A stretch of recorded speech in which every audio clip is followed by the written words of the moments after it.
COVID authoritarians. About half of Americans disapprove of President Biden's move to mandate COVID-19 vaccines for up to 100 million American workers, according to a new survey from Quinnipiac University. Here now is Byron York from the Washington Examiner. He's also Fox News contributor. Byron, good to see you. You know, Biden spent much of his campaign running for president saying, you elect me, I'll take the pandemic seriously and I'll turn it around from what Donald Trump did. Doesn't he now, with a spike in numbers and with a pushback from these, I think, authoritarian measures like a vaccine mandate, doesn't he own this now? Absolutely. You know, if you look at the president's job approval rating in his first few months in office, remember it was in the low 50s. Well, the tent pole holding it up was the public's approval of the way Joe Biden was handling the COVID pandemic. Since then, approval of his handling of the economy has gone down. Approval of his handling of the border was always terrible. Approval of his handling of Afghanistan is just the worst ever.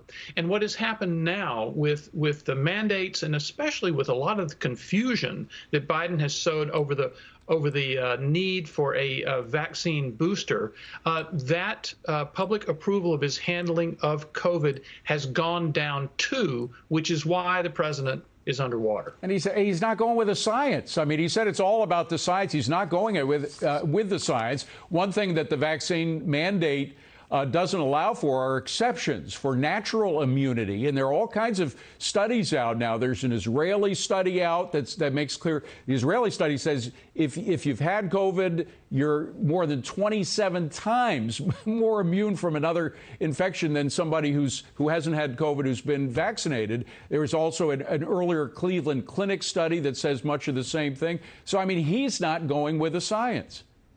No, and you could really see that. Remember, on August the 18th, he comes out and says, pretty soon we're going to have everybody take a booster vaccination, and they're going to be given out starting the week of September 20th. Well, that was news to the FDA. They were absolutely stunned to hear that. Right. They didn't have the research. They didn't have the data. They weren't anywhere near ready to recommend whether such a booster would be needed. They began to scramble looking for evidence. The acting head of the FDA goes to the White House and says, please, would you walk back on this a little bit? Mm-hmm. And it was clear that President Biden had put pressure on the FDA by announcing that these boosters would be given when the agency was nowhere near that. And two other top scientists quit as a result of all that. Yes. There's also the question of whether what he's saying is just flat out wrong. He keeps saying over and over again that the pandemic is all about the unvaccinated, saying that if you're vaccinated, you're not going to die. Here's a clip of what he said about that. This is a pandemic of the unvaccinated, not anything else right now. Well, the point is that there are some new studies out, one in England in particular, showing that since February, the Delta variant has killed 1,091 people who are fully vaccinated. So, I mean, there are people who are getting COVID, who are vaccinated, who are actually dying.